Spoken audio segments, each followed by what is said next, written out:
রাজনীতির কথা তো কোরআনেই আছে, রাজনীতি তারাই করবে যারা আল্লাহর দল করে। কোরআন নিয়ে যারা মাঠে কথা বলবে তা তো রাজনীতির কথা বলবেই, ঠিক কিনা? আমরা বাংলাদেশের 24 বিপ্লব পরবর্তী বাংলাদেশ অত্যন্ত পক্ষে আমরা আশা করেছিলাম। 24-এর আগ পর্যন্ত আমরা কথা বলেছি, কিন্তু আমরা চাই জমিন যার আইন চলবে, জমিন যার আইন চলবে, আল্লাহর আইন ছাড়া অন্য কোন মানুষের তৈরি করা আইন অত্যন্ত পক্ষে বাংলার জমিনে চলতে দেওয়া হবে না। কথা কোন ঠিক কিনা? কারণ জমিন যার আইন চলতে হবে কার? আলা লাহুল খালকু ওয়াল আমর, তাবারাকাল্লাহু রাব্বুল আলামিন। সৃষ্টি যার আইন চলবে, তার বিধান চলবে, তার একত্ববাদ চলবে, তার আল্লাহর আইন প্রতিষ্ঠার জন্য আমরা কথা বলেছি। কারোর চক্ষুকে আমরা ভয় পাই নাই, এখনো ভয় পাবো না, সামনে ভয় পাওয়ার কোনো সুযোগ নাই। আমরা তো সেই বাবার সন্তান যে বাবাকে ইসলাম মানার জন্য অগ্নিকাণ্ড নিক্ষেপ করেছে, অগ্নিকাণ্ড নিক্ষেপ্ত করেছে, আগুনের ভিতরে গিয়েছে, তারপর বাতিলের কাছে আপোষ করেন নাই।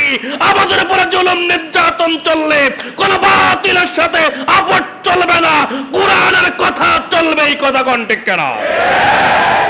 আর মুক্তি মানবতার দিশারি সাইয়্যিদুল মুরসালিন রাহমাতাল লিল আলামিন খাতামান নবিয়্যিন, বিশ্ব নবী, বিশ্বনেতা, বিশ্ব লিডার জনাবি মুহাম্মদুর রাসূলুল্লাহ, সবাই পড়ছি সাল্লাল্লাহু আলাইহি ওয়াসাল্লাম। সম্মানিত হাজিরিন, সম্মানিত উপস্থিতি,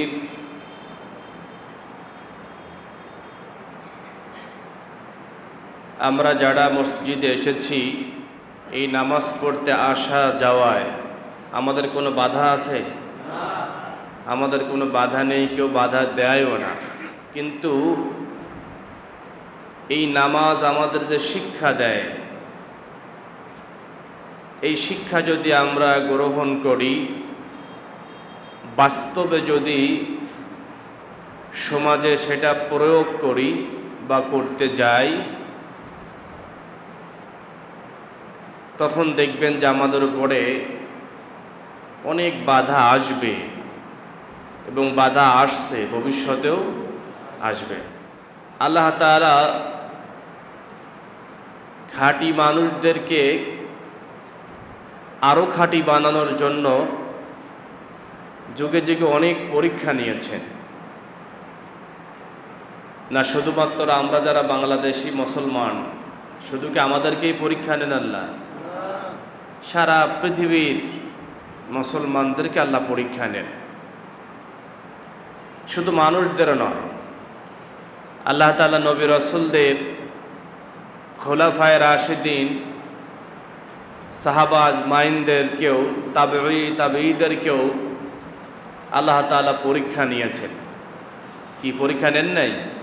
পরীক্ষা নিয়েছেন। নবী রাসূলদের যত পরীক্ষা হয়েছে, নবী রাসূলরা সকল পরীক্ষায় বুকে আলিঙ্গন করে নিয়ে তারা সর্বোচ্চ মার্ক পেয়ে উত্তীর্ণ হয়েছেন।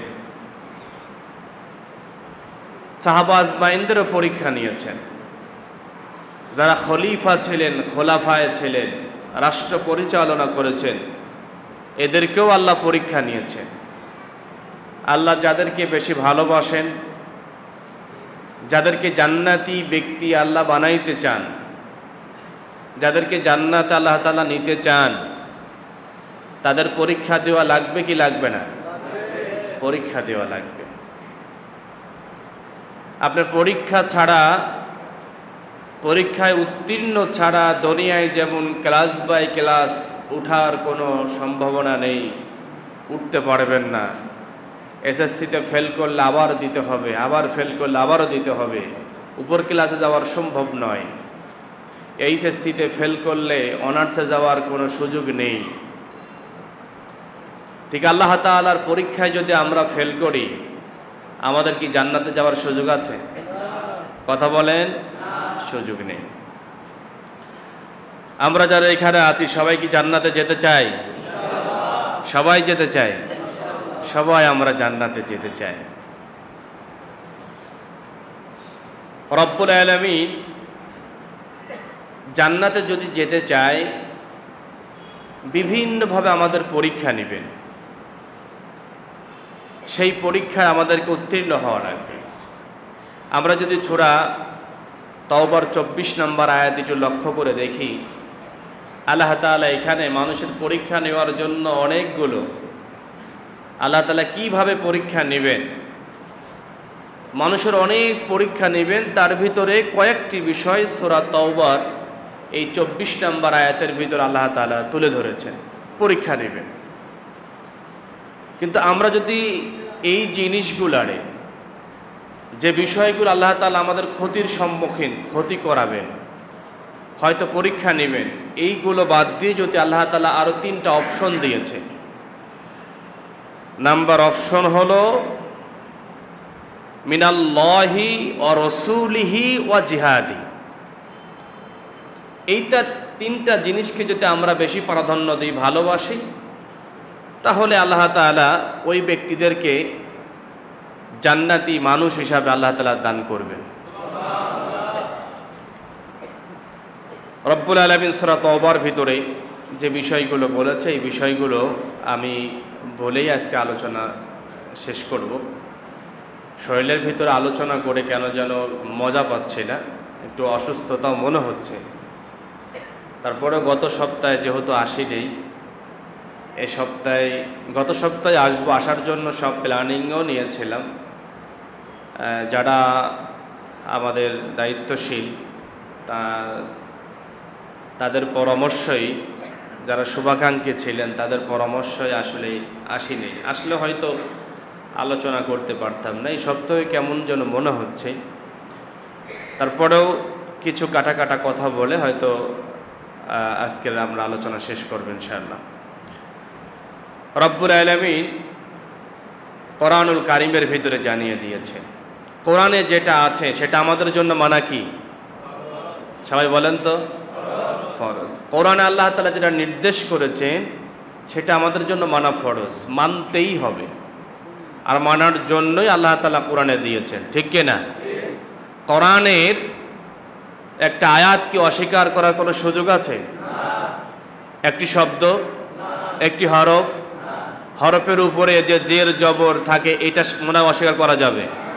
কিছু অস্বীকার করা যাবে না।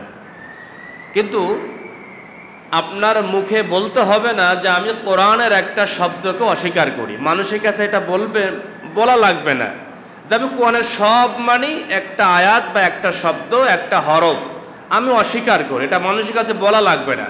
কিন্তু আপনার জীবন্ত দশায় যদি আপনার নিয়ম নীতি কালচার, আপনার ব্যক্তি পরিবার সমাজের ভিতরে কোরআনে আল্লাহ যেটা বলেছেন এটার ভিতরে একটা আইনকে আপনি লঙ্ঘন করেছেন, একটা আইন আপনি মেনে নেন নাই, আপনার চোখের সামনে আসার পরও ওটাকে আপনি অবজ্ঞা অবহেলা করেছেন, আপনি অবহেলা অবজ্ঞা করার কারণে একটা আয়াত অস্বীকার করেছেন, একটা শব্দকে অস্বীকার করেছেন, আপনি মুসলমান থেকে আপনার নাম কাটা গিয়েছে, আপনি মুসলমানই নেই।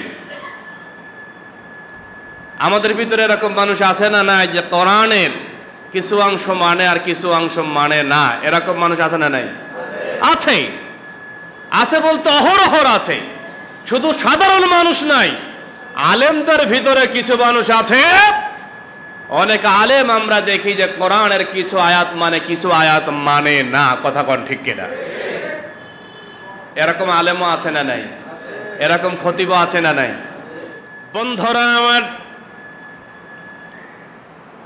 রব্বুল আলামিন কোরআনুল কারীমের ভিতরে যা কিছু দিয়েছেন এটা আমাদের জন্য মানা ফরজ, এটা আল্লাহর অর্ডার। কোরআনুল কারীমের ভিতরে যেটা নিষেধ করেছেন এটা আমাদের জন্য শুনতে হবে, মানতে হবে। আল্লাহ তাআলা যে অর্ডারগুলো করেছেন, আল্লাহর বিধানগুলো কোনো কারণ ছাড়া, কোনো প্রশ্ন ছাড়া আনন্দ চিত্রে মেনে নিতে হবে। আল্লাহ তাআলা যেটা নিষেধ করেছেন সেই নিষেধটা আমাকে ঘৃণার সাথে প্রত্যাখ্যান করতে হবে। যদি কোনো ব্যক্তি, যদি কোনো মানুষ কোরআনুল কারীমের 6666টা আয়াতের ভিতরে আল্লাহ তাআলা যেখানে নিষেধ করেছেন বান্দা তুই ওই দিকে যেও না, ওটা ধরো না, ওটার কাছেও তুমি যেও না, ওই দল করো না, ওই সংগঠন করো না, ওই নেতার সাথে তুমি ঘোরো না, আল্লাহ তাআলা জানিয়ে দিয়েছেন। আল্লাহ তাআলা বলেছেন কোনো কারণ ছাড়া ওই নেতার পিছনে ঘুরতে নিষেধ করেছেন, কোনো প্রশ্ন নাই। আল্লাহ বলেছেন এটাই সঠিক কথা। এটা মেনে নিয়ে যারা ঘৃণার সাথে ওই দল, ওই সংগঠন, ওই রাজনীতি, ওই নেতা, ওই ব্যক্তিকে যারা প্রত্যাখ্যান করবে, আর আল্লাহ তাআলা যাদেরকে অর্ডার করেছেন তোমরা তাদের সাথে মিশো, তাদের সাথে যাও, তাদের সাথে চলাফেরা করো, তাদের সাথে তোমরা থাকো। আল্লাহ তাআলা যখন অর্ডার দিয়েছেন 5 ওয়াক্ত নামাজে তোমরা আসো, সব কাজগুলো বাদ দিয়ে দাও নামাজের সময়। এই বিষয়গুলো কোনো কারণ ছাড়া যারা আনন্দ চিত্র মেনে নিবে, রব্বুল আলামিন বলেছেন তারাই হলো পাক্কা ঈমানদার, মুত্তাকি, তাকওয়াবান। কথা কোন ঠিক কিনা? বন্ধুরা আমার, এই তাকওয়াবান, এই মুত্তাকি মানুষদেরকে আল্লাহ তাআলা যুগে যুগে পরীক্ষা নিয়েছেন। কোন নবীকে আল্লাহ তাআলা মাছের পেটে দিয়ে পরীক্ষা নিয়েছেন? আল্লাহ তাআলা কোন নবীকে আগুনের ভিতরে ফেলায় পরীক্ষা নিয়েছেন? আল্লাহ তাআলা কোন নবীকে কাফেরদের জুলুম, নির্যাতন, অত্যাচারের শিকার করায় পরীক্ষা নিয়েছেন? সাহাবাজ বাইনরা পরীক্ষা নিয়েছেন।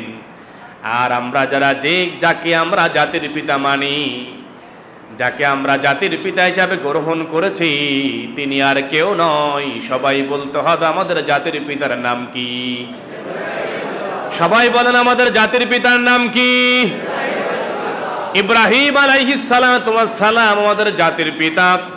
যদি কোনো মানুষ, যদি কোনো ব্যক্তি, সাধারণ মানুষ নয়, যদি কাবার ইমাম সহ যদি কোনো মুসলিম আমরাও যদি ইব্রাহিম আলাইহিস সালামের জায়গা অন্য কাউকে জাতির পিতা বানায় দেয়, বসায় দেয়, অন্য কাউকে জাতির পিতা বানায়, অন্য কাউকে জাতির পিতা বসায় দেয়, আল্লাহি, আল্লাহর কসম করে বলছি, যতবার ইমানদারি হোক না কেন, যতবার আলেম হোক না কেন, ওই ব্যক্তির ইমান নাই, ওটা কাফের হয়ে যাবে। কথা কোন ঠিক কিনা? এরকম ইমামও আমাদের বাংলাদেশে ছিল কি ছিল না? যারা ইব্রাহিম আলাইহিস সালামকে জাতির পিতা মানে নাই, জাতির পিতা মেনেছে বাংলাদেশের একজন মুসালাওয়াকে। কথা কোন ঠিক কিনা? কথা বলেন না কেন? বন্ধুরা আমার, আমাদের জাতির পিতাকে আল্লাহ তাআলা বিভিন্ন সময় পরীক্ষা নিয়েছেন। শুধু পরীক্ষায় নয়, ইব্রাহিম আলাইহিস সালামকে আগুনের ভিতরে দিয়েছেন। ইব্রাহিম আলাইহিস সালামকে যখন আগুনের ভিতরে দিলেন, ইব্রাহিম আলাইহিস সালাম জানতেন এটা কার পরীক্ষা? সবাই বলেন কার পরীক্ষা? কারণ ইসলামের পথে থাকতে গেলে, দিন বিজয়ের পথে কাজ করতে গেলে কাফেরদের বাধার সম্মুখীন আসতে হবে। কাফেররা বাধা দিবে, এটাই বাস্তব। কথা কোন ঠিক কিনা? ইসলামের পথে থাকতে গেলে কাফেরদের বাধা আছে না নাই? আছে না নাই? বাংলাদেশে মনে হয় এখন সেই বাধা আর নেই। আছে বাধা? বন্ধুরা আমার, কোরআনের প্রোগ্রামে যারাই বাধা দিবে, ইসলামের প্রোগ্রামে যারাই বাধা দিবে, সে যদি আমার জন্মদাতা পিতাও হয়, ইসলামের বিপক্ষে যারা অবস্থান নেবে, ইসলাম প্রচারের কারণে যারাই বাধা দিবে, কোরআন প্রচারের পক্ষে যারাই বাধা দিবে, যে পন্থায় হোক, হয়তো প্রকাশ্যে, গোপনে, মানুষের সামনে, চোখের আড়ালে, বিভিন্ন অ্যাঙ্গেলে ফোন করে যারাই কোরআনের প্রজ্ঞায় বাধা দিবে, কোরআন তালিমে বাধা দিবে, তারা কখনো মুসলমান হতে পারে না, পারে না, পারে না। তারা কি মুসলমান হতে পারে? মুসলমান হতে পারে না। বন্ধুরা আমার, কষ্ট নিচ্ছেন আপনারা? আমরা বাংলাদেশের 24 বিপ্লব পরবর্তী বাংলাদেশ অত্যন্ত পক্ষে আমরা আশা করেছিলাম। 24-এর আগ পর্যন্ত আমরা কথা বলেছি। কথা বলার কারণে গত 15টা বছর, 16টা বছর আমাদের মাহফিলে, কোরআনিক তালিমে, বিভিন্ন প্রোগ্রামে, ইসলামিক অনুষ্ঠানে বাধা ছিল কি ছিল না? ছিল। আর আমারই তো মনে পড়ে যে কাশিমপুর মাঠে আমাকে বাধা দিয়েছিলেন শুধুমাত্র কথা বলার জন্য। হয়তো অনেকের মনে থাকতে পারে, মনে নাও থাকতে পারে। বন্ধুরা আমার, 24 পরবর্তী বাংলাদেশে আমরা স্বপ্ন দেখেছিলাম যে বাংলাদেশে আর কোনো কোরআনের মাহফিলে বাধা আসবে না, বাংলাদেশে আর কোনো কোরআন প্রজ্ঞায় বাধা আসবে না, মাহফিলে কোনো বাধা আসবে না, মসজিদে কোরআন তালিম হবে, কোনো মারামারি ফাটাফাটি হবে না, মসজিদে কথা বলবে কেউ বাধা দেওয়ার সাহস পাবে না, মাহফিলে 144 জারি হবে, এটাও করতে পারবে না। এটা আমরা স্বপ্ন দেখেছিলাম, আশা করেছিলাম। কথা কোন ঠিক কিনা? কিন্তু বাধা আছে না নাই? আছে না নাই? বন্ধুরা আমার, আমরা বললে একটু বেশি হয়ে যায়। আমরা বলতে চাই কোরআনের মাহফিলে আমাকে যিনি জন্ম দিয়েছেন আমার পিতা, সেও যদি বাধা দেয়, আমার পিতাও যদি হয়, সে মুসলমান হতে পারবে? কথা কন, হতে পারবে না। স্পষ্ট কথা, ক্লিয়ার কথা। কারোর সাথে আমাদের কোনো শত্রুতা নাই, কারোর সাথে আমাদের কোনো শত্রুতা করবও না, সবার সাথে আমাদের ভালোবাসা সম্পর্ক আছে। তবে তত সময় ভালোবাসা থাকবে যত সময় কোরআনের পক্ষে, ইসলামের পক্ষে থাকবেন। আর যখন কোরআনের বিপক্ষে অবস্থান নেবেন, ইসলামের বিপক্ষে অবস্থান নেবেন, যত বড় বাপের বেটাই হোক না কেন, তার সাথে আমাদের কোনো সম্পর্ক নাই। বন্ধুরা আমার, আমরা সম্প্রতি বিভিন্ন মাহফিলে খেয়াল করছি বাধা দেওয়া হচ্ছে, বিভিন্নভাবে বক্তাকে হেনস্থা করা হচ্ছে। সম্প্রতি আমরা দেখেছি নোয়াখালীতে মসজিদে কোরআন তালিমে বাধা দেওয়া হয়েছে, ঠিক কিনা? কোরআন তালিম হচ্ছে, বাধা কেন দেওয়া হবে? কোরআন তালিম হচ্ছে, মসজিদে কেন বাধা দেওয়া হবে? আমাদের কুষ্টিয়াতে মুফতি আমির হামজা আসরবাদ একটি কোরআন থেকে কিছু কথা বলার জন্য যখন কথা বলছিলেন, ঠিক তার 1 মিনিট নাই যেতে একজন বাধা দিয়ে বসে আছে, অথচ রাজনৈতিক কোনো কথাই সেখানে বলেন নাই। আর বললেই কি, বললেটাই সমস্যা। কোরআন রাজনীতি আছে না নাই? রাজনীতির কথা তো কোরআনেই আছে। রাজনীতি তারাই করবে যারা আল্লাহর দল করে। কোরআন নিয়ে যারা মাঠে কথা বলবে, তা তো রাজনীতির কথা বলবেই, ঠিক কিনা? মসজিদের ভিতরে কোরআনের পক্ষে কথা বলবে, সমস্যাটা কি?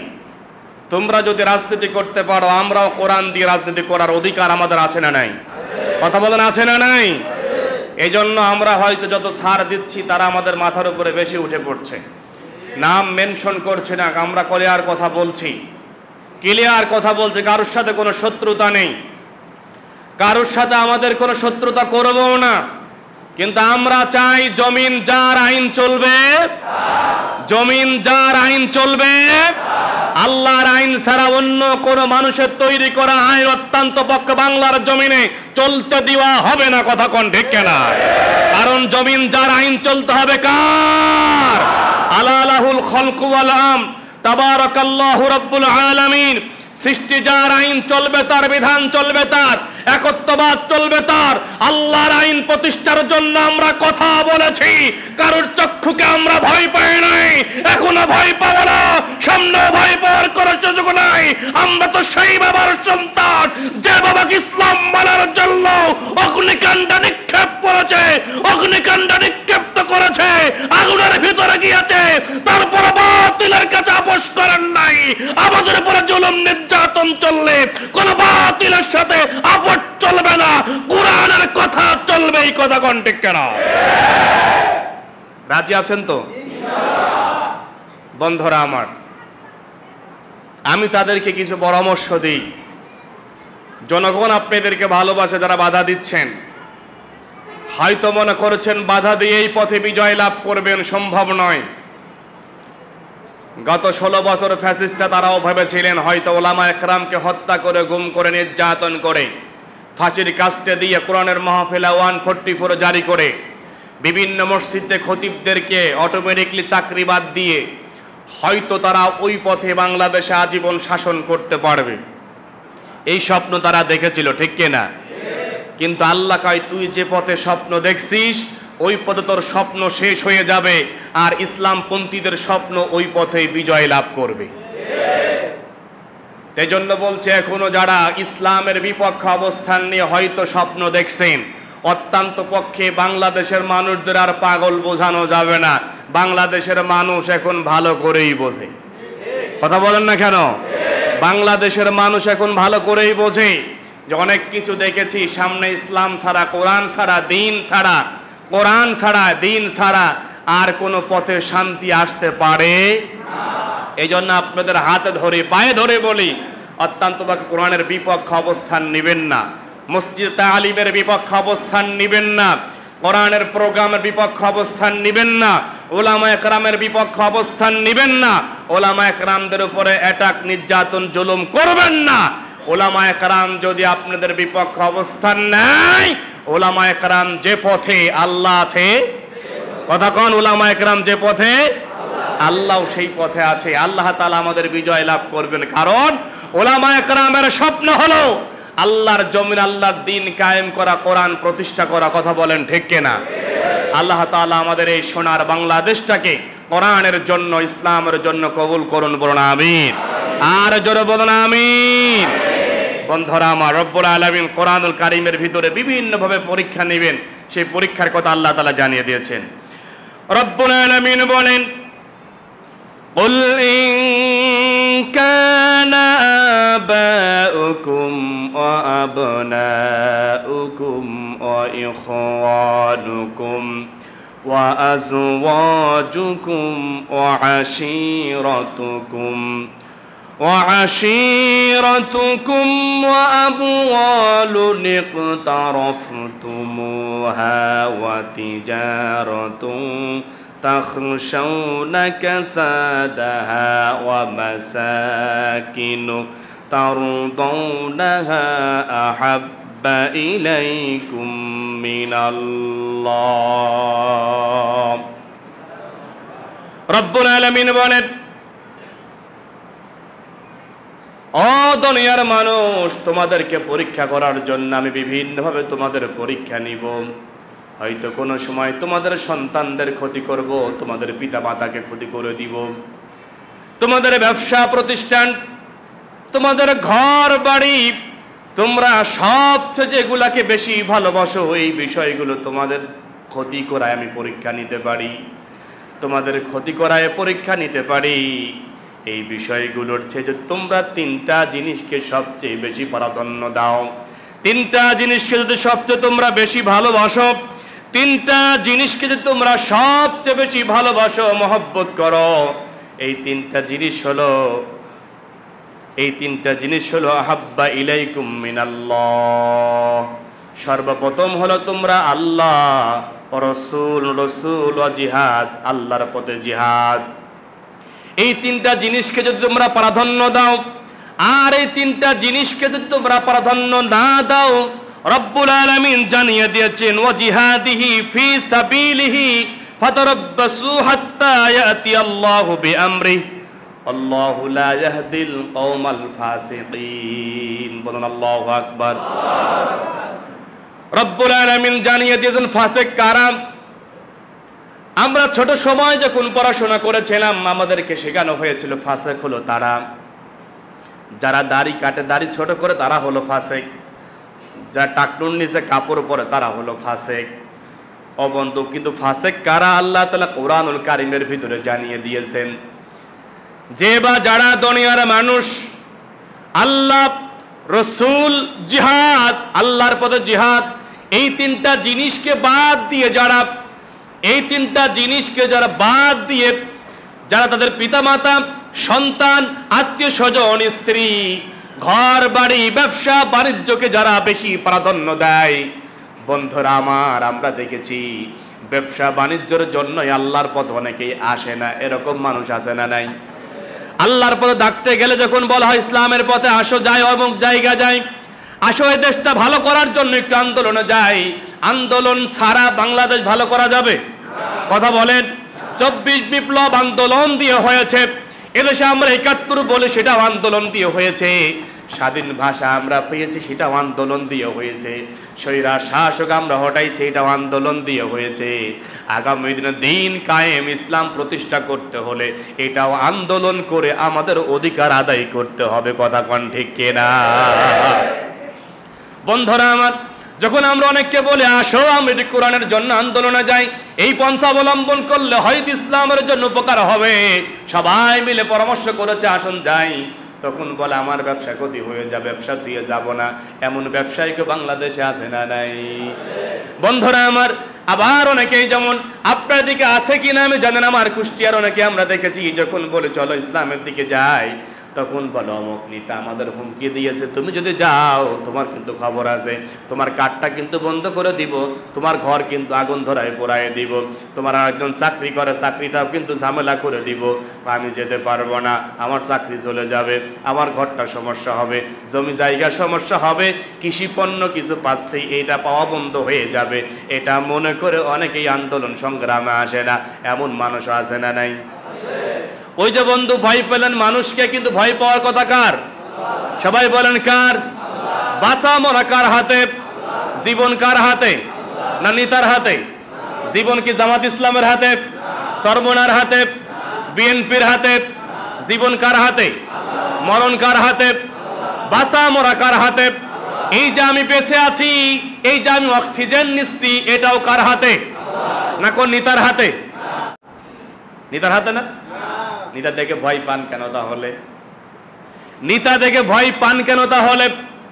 ও বন্ধু, বাঁচা মরা জীবন অক্সিজেন সব একজনের হাতে। তিনি কে? আমাদের যিনি রিজিকের ব্যবস্থা করেছেন তিনি কে? এই যে আমরা সকাল থেকে পর্যন্ত খাবার খেয়ে মসজিদে এসেছি, এই খাবারটার ব্যবস্থা যিনি করেছেন তিনি কে? বন্ধুরা আমার, সব যদি আল্লাহ করে, দুনিয়ার মানুষের কেন ভয় পান? এই জীবনটা আল্লাহর কাছে ওয়াকফ করে দেন, আপনার জীবনের জিম্মাদার যিনি হয়ে যাবেন তিনি কে? আমি কি মিথ্যা বললাম? বাস্তব বাস্তব কথা বলছি। আমি আপনাদের খতিব তো অল্প কিছুদিন আপনাদের আমার সাথে একটু পরিচয়, আপনার সাথে আমাদের বেশি দিনের পরিচয় না, অল্প দিনের পরিচয়, কিন্তু আমাদের পূর্ব পরিচিত একটা পরিচয় আছে, অনেক পুরাতন একটা পরিচয় আছে। সেই পরিচয়টা হলো আমরা সবাই আল্লাহর গোলাম, বিশ্বনবীর উম্মত, আমাদের জাতির পিতার সন্তান, ঠিক কিনা? আমরা সবাই একই সুতোয় গাঁথা, এটা আমাদের পরিচয়। কিন্তু আমি এই ছোট্ট মানুষ, আমার বয়স হয়তো আপনাদের কাছে হয়তো মনে হতে পারে অনেক বেশি, বয়সও বেশি না। এই জীবনে শুধুমাত্র যেদিন থেকে কোরআনের কথা বলা শুরু করেছি, মনে পড়ে যতটুকু অল্প অল্প কথা বলা শুরু করেছিলাম 2011 সাল থেকে, 12 সাল থেকে ময়দানে কন্টিনিউ করেছি। যেদিন থেকে কথা বলা শুরু করেছে আজ অবধি পর্যন্ত মনে পড়ে না, আমার মনে নাই, অন্য কারোর চোখে ধরা পড়েছে কিনা জানি না, যে কোনো নেতার ভয়ে মাহফিল কমিটি দাওয়াত দিয়ে কানে কানে এসে বলেছে খবরদার এরকম বলেন না, ঝামেলা হবে। তাদের ওই কানে মুখী বলা কথা শুনে হাদিয়া পাবো না বা ঝামেলা হবে, মায়ের খাওয়া লাগবে, এটা জানার পরেও 11 সালের পর থেকে আজ 25 সাল পর্যন্ত আমার মনে পড়ে না কোনো মাহফিলে আমি চুপ থেকেছি, কথা বলা বন্ধ করেছি, ঠান্ডা হয়েছি, এরকম মনে পড়ে না। বরং এটা মনে পড়ে আমার সাথে যারা সফর সঙ্গী থাকে বলে যে ভাবছিলাম আজকে নরম হবে, কিন্তু আজকে ওনারা আপনার বলার পরে মনে হচ্ছে গরম বেশি হয়েছে। কারণ উনি যে আমাকে হুমকি দিয়েছে, আল্লাহ তো এটাও পরীক্ষা নিতে পারে যে তোরে ও হুমকি দিয়েছে, দেখি তুই ওরে ভয় পাস না আমার আল্লাহরে ভয় পাস, ঠিক কিনা? আমি আমার জায়গাতে কথা বলেছি। আমি এই কথাগুলো বলতে গিয়ে, কারণ কথাগুলো বলছি এজন্য আপনারা অনেকেই জানেন যে আমি গুম হয়েছিলাম, জানেন না অনেকে? কারণ নামাজের পরে হয়তো আবার একজনের কাছে বলা লাগবে, দুইজনের কাছে বলছি আবারও বলা লাগবে, এজন্য আমি সব না বললেও সংক্ষেপে কিছু বলার জন্যই আমি বলছি।